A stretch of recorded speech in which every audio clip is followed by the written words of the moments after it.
All right, hello everybody, and thanks to coming to Brad Chapman's Radical Vocal Coach podcast. And we all know Brad is radical. That's why he's got that name.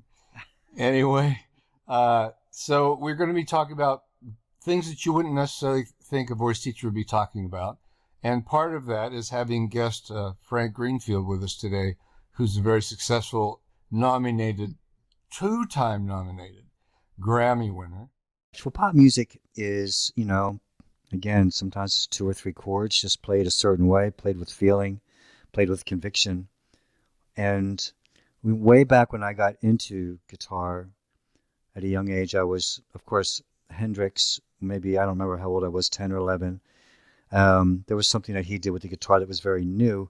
But also the guys in the Wrecking Crew, a guy named Tommy Tedesco, I was kind of a fan of. He was a great studio musician, and everything that guy played was great, whether it was complicated or simple. So it really does come down to that, just bringing conviction and playing it like you mean it, selling it with two or three notes or two or three chords,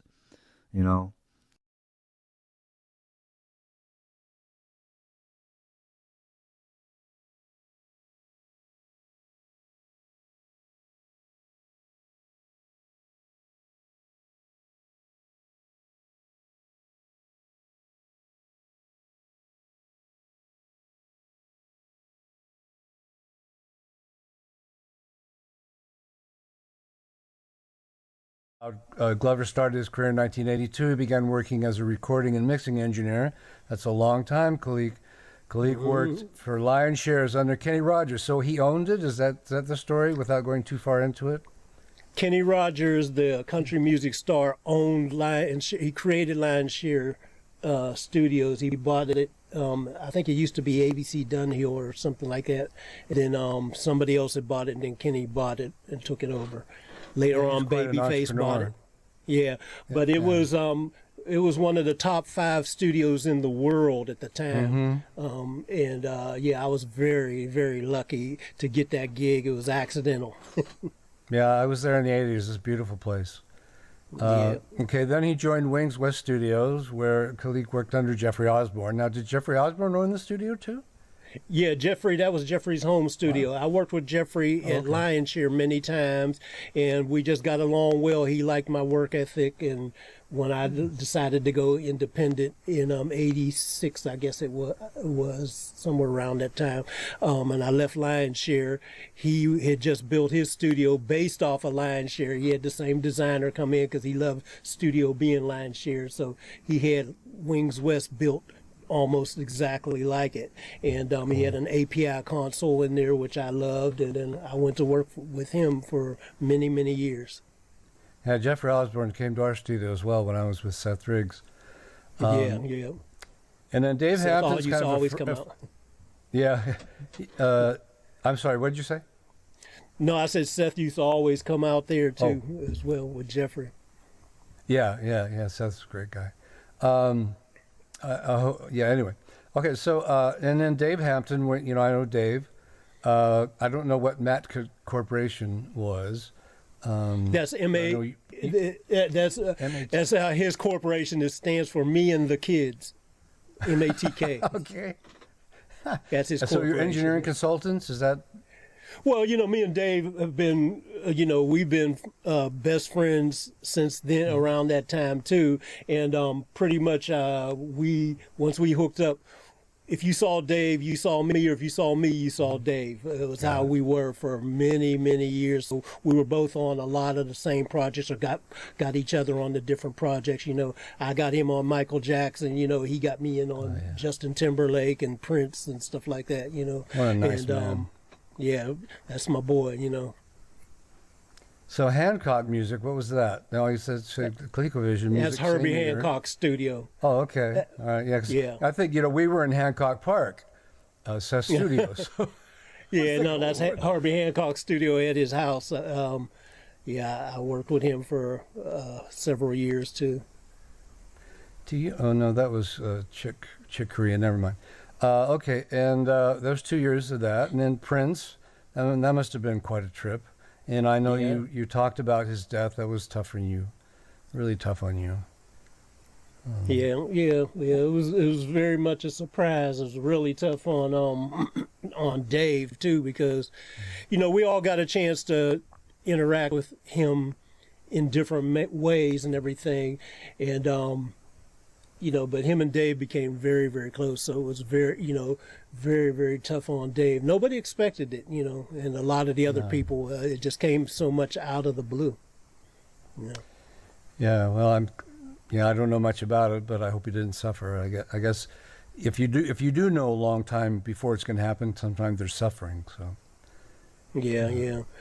Just being being a little bit empathic there, just to say, hope you didn't suffer. So now going back to what you were talking about, all these different singers. Okay, so here in this list, Michael Jackson, Lionel Richie, Stevie Wonder, Ray Charles, Bruce Springsteen, Bob Dylan, Diana Ross. I mean, if you go through these singers in your mind, you can just hear all kinds of different styles. John Mayer, my gosh, Christina Aguilera, boy, are they different. Justin Timberlake, extremely different. I don't know Brian Eno. Brian Eno's a producer. He's a producer. Okay. He's from what was his? I think it was Talking Heads. I think was his group. Oh, okay. But I can't remember. I'm getting old, man, so I can't remember and pull all this stuff in sometimes. But you're not supposed to tell us that, Khalid. No, that's all right. I feel great, and every day above ground is good. That's for sure. And then you got Smokey Robinson, again, a little bit more like Michael. It's a countertenor, so you got a lot of high, wispy, and he's, people accused him of falsetto. That wasn't really falsetto, but falsetto is we won't get too far into that, but that's a subjective word. It means false voice. So you could accuse anybody of that. What's a false voice? Okay. Yeah. It isn't really a biological term. Right. It can be said that it's an extremely hollow sound, and I've seen it on an oscilloscope. It's basically a sine wave. Mm-hmm. So it's lacking square and sawtooth. So it's like, it's like those tone generators, right? Yeah. Mm-hmm. So there's not much to it, and so Smokey was very light. Tears of a cloud, but it wasn't like falsetto, where in the ultimate color would be tears of a clown. I wasn't doing that. Mm-hmm. Right. So again, another challenge for you, Jeffrey Osborne. We know he could belt like crazy. B2K, is that somebody more current or? No, that was a young group. That was back in the old boy band days. Okay. That was a little, younger group that they had a modicum of success. And Narda Michael Walden. Narda Michael Walden. Yeah, Narda Michael Walden, yep. I used to love him from back in the days when he was with John McLaughlin and all those guys doing all that, just some crazy progressive jazz stuff, yeah. Oh, yeah. So he sang with him, or was an instrumentalist? No, he was a drummer, but he's a producer as well, But yeah, he was an amazing drummer, and then he went on to be a big producer, He's the one that produced Aretha Franklin's Freeway of Love, and Shawnee's, he did I Love Your Smile, and a bunch of other stuff like that, as far as some of his pop productions were big hits. Fantastic. Kenny Lattimore, not familiar with that. He's an R&B singer and everything, Okay.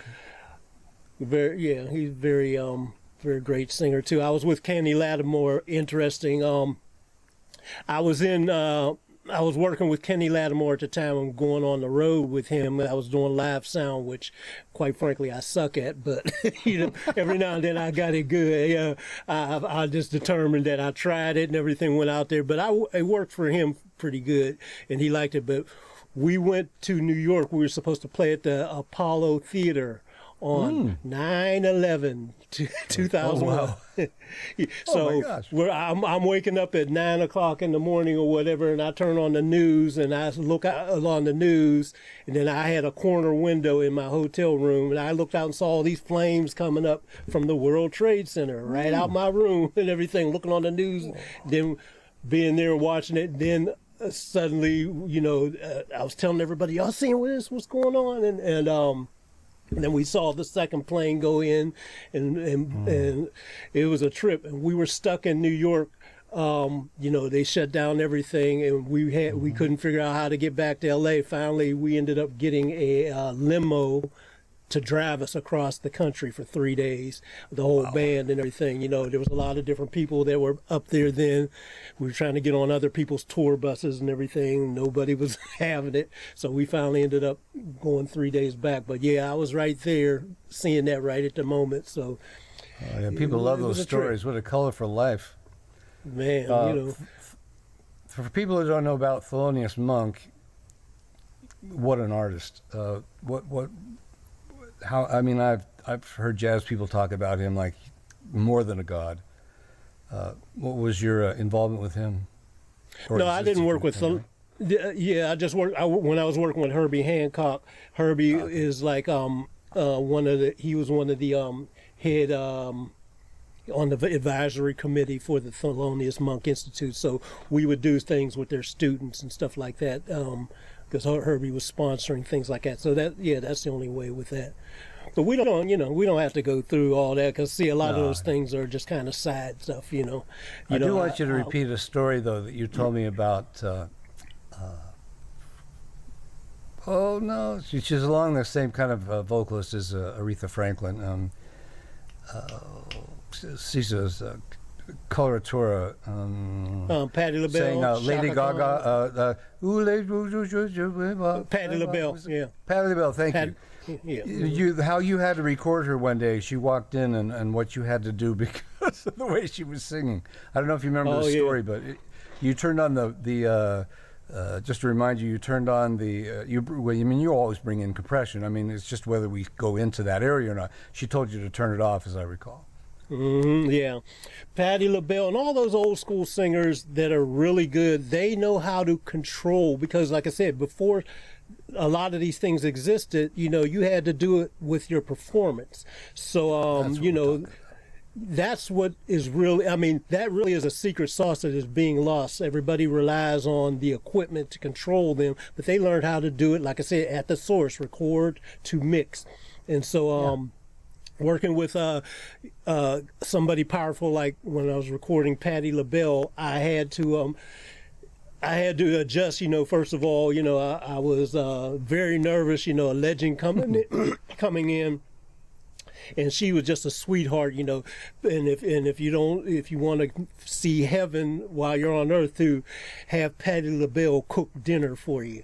Patti cooked dinner for everybody in the studio. It was amazing after we got done. But one of the things, when we was in the studio working, I was recording her vocal.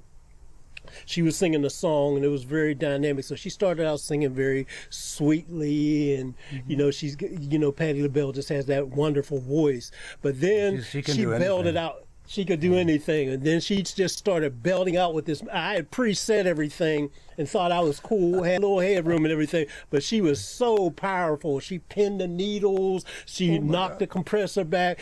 She could hear when the compressor was on, so she was like, hey baby, can you turn that off? She didn't like what it was doing to her voice. She could hear it super sensitive, so I took it off and everything. But of course then she went wild with her normal Patti LaBelle power and slammed the needles and everything, and it was a great performance and everything. But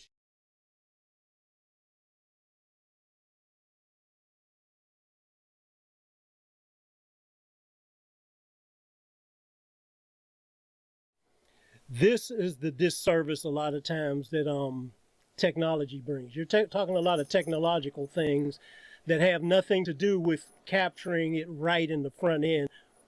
And before you have to do any of that stuff, I don't even think about any of that stuff if it's not right in the capture. Yeah. In the performance, not the writing. The writing is writing the structure. Writing is putting things together, making sure the messaging is right. Then you have to perform that message. That message, depending, you had those two words slow down, but what came before the two words slow down? What came before it and what comes after? Where's this song going?